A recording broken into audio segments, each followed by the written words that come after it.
ओम शांति। संगम युग ही नई दुनिया की नींव। आज 13वां विषय है आंख न जाने दिल पहचाने श्री कृष्ण राजकुमार क्यों। श्री कृष्ण राजकुमार क्यों।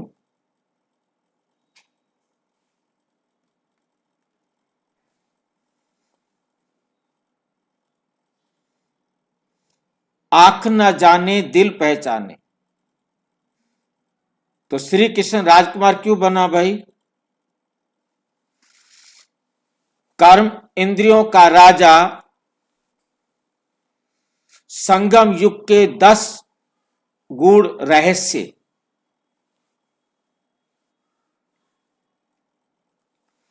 आवश्यक सूचना है, ये वीडियो प्रजापिता ब्रह्मा कुमारी ईश्वरीय विश्वविद्यालय के किसी भी विद्यालय के मुरली ज्ञान आध्यात्मिक अध्ययन एवं आध्यात्मिक चिंतन पर आधारित है। इसका उद्देश्य किसी धर्म, शास्त्र, परंपरा व व्यक्ति को खंडन करना नहीं है। ये प्रस्तुति केवल आत्मिक जागृति, जीवन परिवर्तन, विश्व ड्रामा की समझ के लिए दर्शक इसे आध्यात्मिक दृष्टि से ग्रहण करें। संगम युग, प्रश्नों का युग। संगम युग क्या है? प्रश्नों का युग। प्रश्नों का युग का मतलब ये एक ऐसा युग है जिसमें अनेक प्रश्न उठते हैं और उन सभी प्रश्नों का हल शिव बाबा आकर करते हैं। सब प्रश्नों का अंत करके सबको क्या बनाते हैं? प्रसन्न चित्त। जब तक हमारी बुद्धि में प्रश्न रहते हैं, प्रसन्न चित्त वाला कभी प्रसन्न चित्त नहीं हो सकता, और प्रश्नों से मुक्त होने पर वो उसका जीवन खुशनुमा जीवन बन जाता है। जब आपके प्रश्नों का कोई प्रश्न नहीं रहेगा, सबके उत्तर आपको मिल जाएंगे, तब आपका जीवन एकदम संतुष्ट हो जाएगा। संगम युग वो समय है जहां हर पुरानी मान्यता टूटती है। संगम युग वो समय है जहां हर पुरानी मान्यता टूटती है। पुरानी मान्यता टूटने का मतलब क्या होता है? जो कुछ हम आज तक सोचते आ रहे थे वो सब कुछ बदल जाता है। जहां हर पुरानी मान्यता टूटती है, हर गूढ़ सत्य स्पष्ट होता है। हर गूढ़ सत्य स्पष्ट होता है, मतलब क्योंकि परमात्मा आते हैं, हमारे सारे समस्याओं का, सारे प्रश्नों का उत्तर दे देते हैं, जिसके बाद हमारे पास कोई प्रश्न नहीं रहता जो हमें सोचना पड़े कि ये क्या करे, कैसे करे। कुछ भी उसके बाद सोचने की जरूरत नहीं रहती।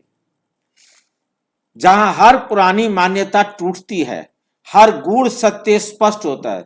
जो गूढ़ सत्य थे, जिनको हम नहीं समझ पा रहे थे, वो परमात्मा आकर हम सबको सत्य समझाते हैं। आज हम ऐसे 10 गहरे प्रश्नों पर चिंतन करेंगे जो नई दुनिया की व्यवस्था को समझने की, जो व्यवस्था, नई दुनिया की व्यवस्था को समझने की चाबी है। क्योंकि जब हम उन सारे प्रश्नों का उत्तर लेंगे, तभी हम नई व्यवस्था को समझ सकेंगे।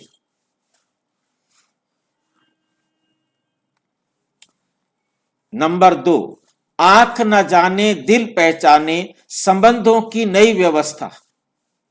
संबंधों की एकदम नई व्यवस्था होती है। कैसी होती है नई व्यवस्था? मुरली में 14 अप्रैल 1972 को बाबा ने कहा, सतयुग में संबंध देह से नहीं। नोट करना है इस बात को, बहुत महत्वपूर्ण लाइन है ये।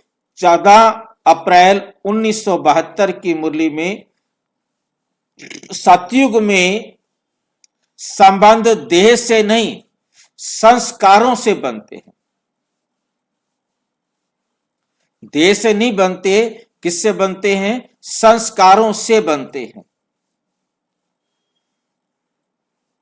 नई दुनिया में ना खून के रिश्ते, ना सामाजिक बंधन, कोई खून का रिश्ता नहीं होता उनका। ये बात समझ में आई है? जब सतयुग में पहले दिन सारे उठ करके बाहर खड़े होंगे, उनका किसी का आपस में कोई खून का रिश्ता नहीं होगा, ना ही कोई सामाजिक बंधन होगा कि ये हमारे गांव का है, हमारे मोहल्ले का है, हमारी बिरादरी का है, हमारी जाति का है। कोई सामाजिक बंधन भी नहीं, सब एकदम एकदम फ्रेश। क्या बात है, सोचो जरा। सतयुग में जो भी आत्माएं उठ के आएंगी, उनको अपना नाम भी नहीं पता होगा, जाति भी नहीं पता होगी, गोत्र भी नहीं पता होगा, राशि भी नहीं पता होगी, कोई कुछ पता ही नहीं होगा उनको, उनका आपस में कोई रिश्ता नहीं होगा। दिखाई दे रहा है आपको? संबंध बनते हैं। संबंध कैसे बनते हैं? ये आत्मिक कंपन क्या होता है? क्योंकि हर आत्मा का अपना एक ऑरा है, उसके संकल्पों का, उसकी वृत्ति का और उसका कार्मिक अकाउंट का। कार्मिक अकाउंट के हिसाब से उस समय उस आत्मा से जो कंपन निकलेंगे, जो संदेश या संकल्प निकलेंगे, क्योंकि ड्रामा अनुसार उन आत्माओं को मिलना है जिनके साथ उनका कार्मिक अकाउंट है, और मिलने के लिए कुछ तो होगा ना, जिसके कारण उनका, क्योंकि कार्मिक अकाउंट खींचेगा उनको। जो यहां से दो बातें ध्यान रखने वाली है कि यहां से न पवित्र तो सारे हैं, हर एक की पवित्रता अपनी अपनी है, ये तो है नहीं कि सारे के सारे एकदम एक समान बराबर बराबर है। दूसरी बात क्या है कि जिस आत्मा के साथ कार्मिक अकाउंट है, हर कल्प का कार्मिक अकाउंट है, उस समय उन आत्माओं को उसी प्रकार के संकल्प आएंगे और उसी के साथ संबंध बनने की बात आएगी। इस बात को बहुत अच्छी तरह से बुद्धि में बिठाने की जरूरत है, क्योंकि हम हर कल्प, आप जिनसे भी इस कल्प में मिले हो, चाहे आज पतित दुनिया में भी आपका जिनके साथ संबंध बना है, वो संबंध क्यों बना है? जिनके साथ भी आपका संबंध बना है, उनके साथ आपका संबंध क्यों बना है? क्या आपने पहले सोचा था? जिस बच्चे ने आपके घर जन्म दिया है, क्या आपको पता था कौन सी आत्मा है? या अभी तक भी पता नहीं है कि वो हमारे को किस जन्म में, किस समय, कैसे मिली थी? जिनके साथ शादी हुई उनको भी हम नहीं जानते थे, बहाना बना और शादी हो गई, सब कुछ हाँ हो गया, चाहे दुख देने वाला था तो भी, सुख देने वाला था तो भी। तो ये सारी बातें जब आप सोचिए कि इस जीवन काल में सब कुछ वैसा वैसा होता जाता है और हो जाता है, वही हो जाता है, कहते हम करना तो नहीं चाहते थे, हो गया, होना था वो हो गया, आपके करना चाहने से नहीं है बात। तो इसी प्रकार से कंपन, उनके जो शरीर से जो वाइब्रेशंस निकल रहे होंगे, कंपन निकल रहे होंगे, वो वाइब्रेशंस जो है आत्मिक वाइब्रेशन, वो उनको उसी प्रकार से एक दूसरे से सहयोग देने के लिए निमित्त बनेंगे। समान पवित्रता, और सब एकदम लगभग इक्वल पवित्र होंगे उस टाइम पर। परंतु पवित्रता में अंतर तो होगा, तो कौन सी, किस में कौन सा गुण अंतर है, उस गुण या उस पवित्रता के अंतर के कारण ही वो राजा, प्रजा, दास, दासी, नौकर, चाकर हर प्रकार के पद में चले जाएंगे, अपने अपने लेवल पर, जैसा उनका लेवल होगा। उदाहरण के लिए आज किसी से पहली मुलाकात में ही अपनापन लग जाता है। कैसे लगा? वो उस आत्मा के वाइब्रेशंस है और उसके साथ हमारा कार्मिक अकाउंट है, जिसके कारण ना चाहते हुए भी हमने उसके साथ अपना संबंध बनाना है। कोई भी संबंध हो, चाहे उसे हमने नौकरी पर रखना हो, चाहे उसे हमने दुकान पर काम में लगाना हो, चाहे उसको काम वाली लगाना हो, मतलब किसी प्रकार से भी वो हमारे संपर्क में आ रहा है, वो हमारा कार्मिक अकाउंट है, हम उसको आने के लिए अलाउ करेंगे, वो हमारे संपर्क में रहेगा, साथ में रहेगा। कितने काम वालियां रखी होंगी आपने अपने जीवन में, हर एक के साथ अपना अपना अनुभव रहा होगा आपका। नौकर रखे होंगे, आप नौकरी पर लगे होंगे कहीं, मतलब उनके साथ हमारा कार्मिक अकाउंट है, वहां पर हमारा यश होना है। तो ये एक इस प्रकार के कंपन होते हैं जो कंपन दिखाई नहीं देते आंखों से, जिसके कारण उस प्रभाव में आकर यश होता है। क्योंकि आगे का अकाउंट तो तभी बनेगा ना, पहला यश नहीं होगा तो आगे का अकाउंट कैसे बनेगा, आगे हम अपना बराबर कैसे करेंगे, हम उधर जाएंगे। यही उसका प्रारंभिक अनुभव है, यही उसका पहला पहला जब वो संसार में आए उनका अनुभव है। श्री कृष्ण को राजकुमार क्यों कहा, राजा क्यों नहीं? क्वेश्चन है, श्री कृष्ण को राजकुमार क्यों कहा जाता है, राजा क्यों नहीं कहा जाता? मुरली 18 जनवरी 1969 की मुरली है। 18 जनवरी को बहुत सारी बातें बताई बाबा ने। सतयुग में श्री कृष्ण राजकुमार है, राजा नहीं। सतयुग में श्री कृष्ण राजकुमार है, राजा नहीं। क्यों नहीं है राजा? सतयुग का पहला राजा एक ही हो सकता है, दो नहीं हो सकते। सतयुग में एक ही राजा हो सकता है, दो तो नहीं हो सकते ना। पहला राजा तो पहला राजा बनता है लक्ष्मी नारायण, तो उससे पहले हुआ श्री कृष्ण। राजा बना तो वो नारायण बन गया, जब तक नारायण नहीं बना तब तक वो राजकुमार रहेगा। क्योंकि नाम नारायण कृष्ण का नाम परिवर्तन हो जाता है जब सतयुग के आदि में पहले दिन उठकर आता है, तो उसका नाम नारायण रखा जाता है।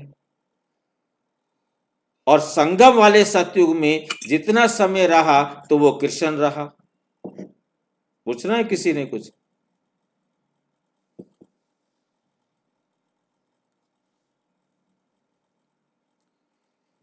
सतयुग में श्री कृष्ण राजकुमार है, राजा नहीं।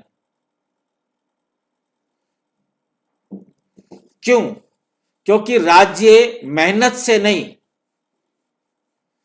प्राप्ति से मिलता है। राज्य पहले से स्थिर है, राज्य पहले से स्थिर है। राजकुमार स्वाभाविक उत्तराधिकारी है। राजा पहले से, उसके माता पिता राजा होंगे, वो उनके पास जन्म लिया, वो तो स्वाभाविक उत्तराधिकारी है, उसके बाद राजा बनेगा।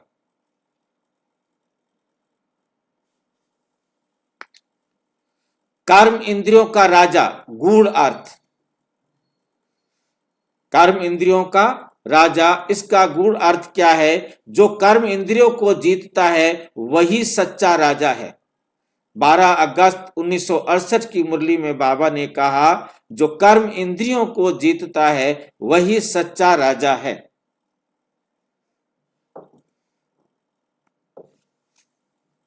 अर्थात कर्म, लोभ, काम, क्रोध, लोभ, मोह, अहंकार, ये जो विकार हैं, इन पर विजय पाना ही क्या है? कर्म इंद्रियों को जीतना है। मन, वाणी, कर्म पर पूरा नियंत्रण। हमारा मन, वाणी, मन में मतलब संकल्प, बोल, कर्म, इन तीनों पर हमारा पूरा नियंत्रण हो। क्या नियंत्रण हो? बाबा की श्रीमत पर जो बोलना हो वो बोला जाए, वही सुना जाए, वही सोचा जाए, वही किया जाए। बाहरी ताज नहीं, भीतरी राज्य। बाहरी ताज और भीतरी राज्य में क्या अंतर है? बाहरी को ताज लगाने की जरूरत नहीं है, हमने अपने अंदर मन, बुद्धि, संस्कार को पहले बाबा की श्रीमत पर चलाना है, फिर अपने शरीर की कर्म इंद्रियों को शिव बाबा की श्रीमत पर चलाना है। क्या आज की दुनिया में कोई सतो प्रधान राजा बन सकता है? कलयुग में नहीं बन सकता। कलयुग में कोई भी सतो प्रधान राजा नहीं बन सकता। मुरली, रावण राज्य में सतो प्रधानता संभव ही नहीं। जब राज्य ही रावण का है तो वहां पर कोई सतो प्रधान आत्मा हो ऐसा संभव ही नहीं है। कारण रजो तमो प्रधान वातावरण, वातावरण जो है रजो प्रधान और तमो प्रधान है। ऐसे वातावरण में सतो प्रधान का होना असंभव। हिंसा, स्वार्थ, प्रतियोगिता, चारों तरफ हिंसा है, स्वार्थ है, बस। वैसे तो देह अर्थ है और देह के लिए, अपने देह के लिए ही सारा दिन काम में लगे रहते हैं। प्रतियोगिता है, कंपटीशन है। इसलिए आज का राजा आत्मिक रूप से श्रेष्ठ नहीं हो सकता। आज का राजा आत्मिक रूप से श्रेष्ठ नहीं हो सकता। गीता का देह सहित देह के सब धर्म छोड़, देह छोड़ो, देह के सारे धर्म छोड़ो, संगम युग से संबंध। मुरली 25/11/65। गीता का ज्ञान संगम पर ही समझ में आता है, क्योंकि गीता में लिखा गया देह और देह के सब संबंधों को भूल मुझ एक बाप को याद करो। तो इस समय परमात्मा आकर हम सबको समझाते हैं, बच्चे तुम आत्मा हो, तुम ये देह नहीं हो।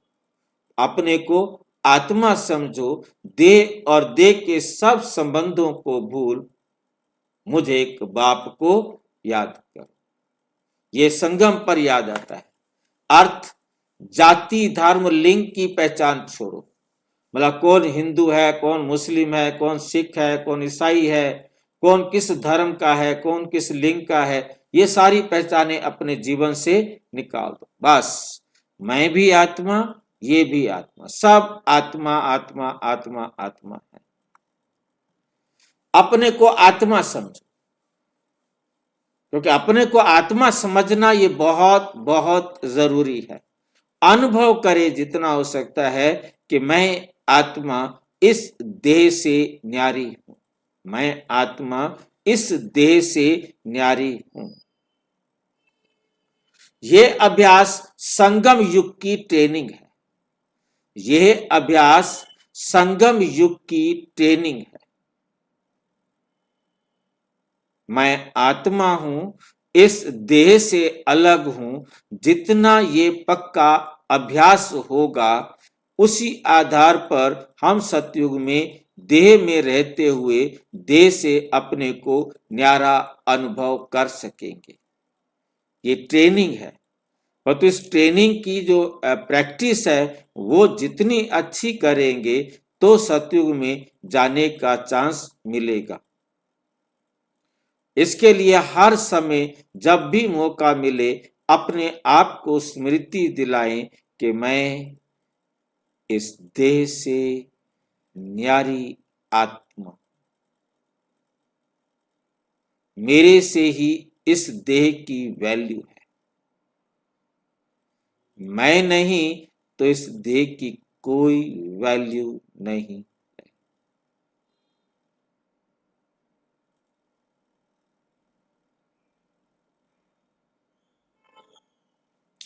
ये जितना अच्छी तरह से अपने आप को देह से न्यारा करते जाएंगे तो देह से अटैचमेंट खत्म होता जाएगा। नंबर 7, नई दुनिया में भोजन, जीवन शैली और निर्णय ऑटोमेटिक कैसे? ऑटोमेटिक कैसे? नई दुनिया में भोजन, जीवन शैली और निर्णय क्योंकि वहां पर आत्मा में संस्कार रिकॉर्डेड होते हैं। 5000 साल के हमारे अंदर जो संस्कार हैं वो रिकॉर्ड किए हुए हैं। हमने हर एक्ट अपने टाइम अनुसार, जो टाइम आएगा उस समय मुझे जो करना है मैं वहीं पहुंच जाऊंगा और वही करूंगा जो मेरे पाठ में लिखा हुआ है, जिसको हम कठपुतली कह सकते हैं कि हम ड्रामा में कठपुतली हैं। हम अपने उस रिकॉर्डेड पाठ के अनुसार चलते हैं और हमें ये भी पता नहीं होता कि हमारा पाठ क्या रिकॉर्ड किया हुआ है। ये भी बड़ी वंडरफुल बात है समझने वाली कि आत्मा के अंदर जो पार्ट रिकॉर्ड है वो भी आत्मा को मालूम नहीं है। और जो जो समय होना है उसी प्रकार से वही संस्कार बनेंगे, जागृत होंगे और वही जो है ना काम हो जाएगा। वो अच्छा हो या बुरा हो, होना ड्रामा अनुसार है। नई दुनिया में शरीर सत्व प्रधान, प्रकृति सहयोगी। शरीर जो है वो सत्व प्रधान होता है, प्रकृति जो है वो सहयोगी होती है। क्या खाना, कितना खाना, बुद्धि स्वतः निर्णय लेती है। उस समय बुद्धि में स्वयं निर्णय आता है क्या खाते हैं, खाना है और कितना खाना है। भूख नहीं है तो खाएंगे नहीं, डाइटिशियन वहां को बताने की होने की जरूरत नहीं है। आत्मा नया शरीर लेती है तो नाम रूप देश काल क्यों बदलते हैं। आत्मा जैसे ही एक शरीर बदलती है, छोड़ती है, दूसरा शरीर लेती है तो उसका नाम रूप देश काल ये बदल जाता है। क्वेश्चन है कि क्यों बदलता है। हर जन्म में आत्मा नया पार्ट बजाती है। हर जन्म में आत्मा नया पार्ट बजाती है, क्योंकि उसने हर बार पुराना पार्ट तो नहीं बजाना ना, नया पार्ट बजाती है। जैसे अभिनेता अलग अलग रोल निभाता है, ऐसे ही ये आत्मा भी एक रोल प्ले करने के बाद दूसरा रोल प्ले करती है।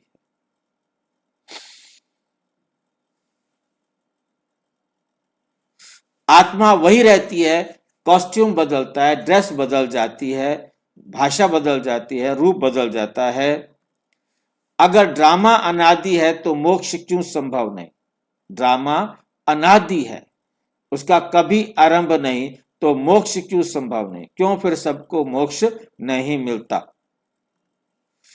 मुरली 2 अक्टूबर 1967। ड्रामा अनादि है, मोक्ष नहीं। ड्रामा अनादि है, क्या नहीं, परंतु मोक्ष नहीं मिलता।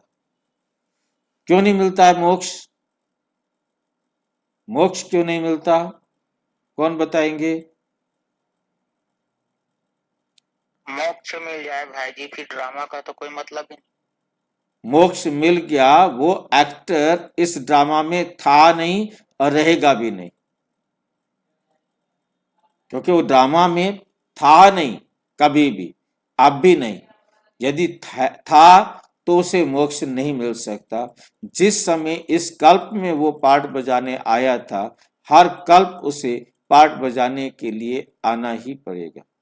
समय भी चेंज नहीं हो सकता, वो उसी समय ही आएगा जिस समय वो आता है। भाई जी ऐसा कब तक चलता रहेगा। अनादि काल से चलता आ रहा है, अनंत काल तक चलता रहेगा। हर 5000 साल बाद ये सुख देने वाले, दुख देने वाले जो जो जब जब हमें मिले हैं वो उस समय पर फिर से मिलेंगे।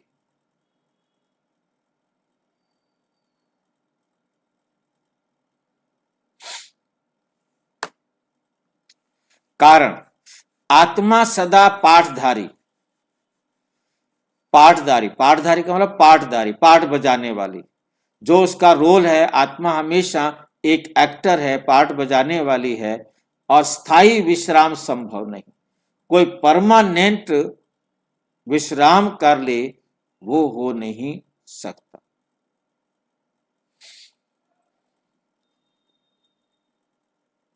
वो कर्म से मुक्ति, कर्म करने से मुक्ति, कर्मातीत अवस्था जिसे कहो, वो टेम्परेरी तो मिलती है।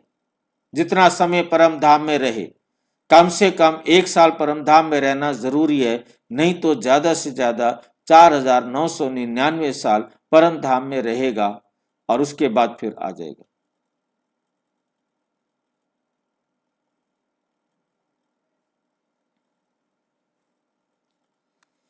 भक्ति मार्ग का भगवान संगम युग में शिक्षक कैसे। जो भक्ति मार्ग का भगवान है वही संगम युग में हमारा शिक्षक कैसे बन जाता है? मुरली है, भक्ति में याद, ज्ञान में पढ़ाई। भक्ति में हम जिसे याद करते हैं, ज्ञान में आकर वही हमें पढ़ाते हैं।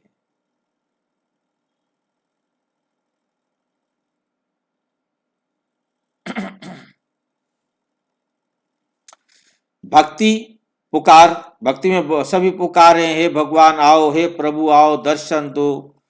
और संगम पर जब आते हैं तो परमात्मा आकर हमारे सारे प्रश्नों के उत्तर देते, शिक्षा देते हैं, एक एक राज समझाते हैं।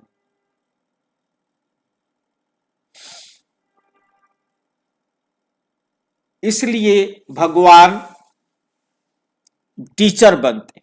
भगवान आकर हमें पढ़ाते हैं, समझ देते हैं, टीचर बनते हैं। बाप, टीचर, सतगुरु तीनों रूपों का व्यवहारिक अर्थ। बाप, टीचर, सतगुरु तीनों रूपों का व्यवहारिक अर्थ। 18 जनवरी 1969 बाबा कहते मैं बाप भी हूं, टीचर भी हूं और सतगुरु भी हूं। बाप के रूप में मैं अपनी विरासत देता हूं, वर्षा देता हूं, अधिकार देता हूं। टीचर के रूप में समझ, ज्ञान का तीसरा नेत्र देता हूं। और सतगुरु के रूप में मंजिल तक ले जाना, परम धाम ले जाना। सब आत्माओं को इस रूप में मंजिल रास्ता दिखाता हूं।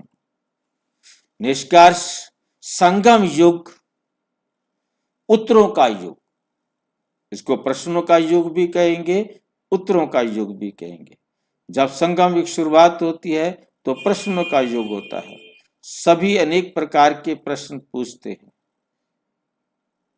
जितना समझ है उतना देने का प्रयास करेंगे।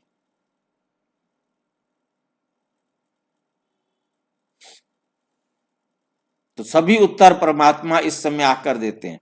जो प्रश्न भक्ति मार्ग में अनसुलझे थे, जिनका हमें समझ में नहीं आता था हल, उनका हल अब परमात्मा आकर के देते हैं। मुरली है 5 दिसंबर 1966। संगम युग छोटा है पर सबसे महान है, पर सबसे महान है। अंतिम संदेश, अगर आज आपकी बुद्धि में स्पष्टता बढ़ रही है, पुराने डर और भ्रम टूट रहे हैं, तो समझ ले आप संगम युग को पहचान रहे हैं। अच्छा, ओम शांति। और विस्तार से जानने के लिए प्रजापिता ब्रह्मा कुमारी ईश्वरीय विश्वविद्यालय के किसी भी सेवा केंद्र पर संपर्क करें। और यदि कोई प्रश्न है तो 9213106986 पर आरटीआई करें, टेलीग्राम करें 9650692270 पर, केवल व्हाट्सएप करें, फोन नहीं। ओम शांति।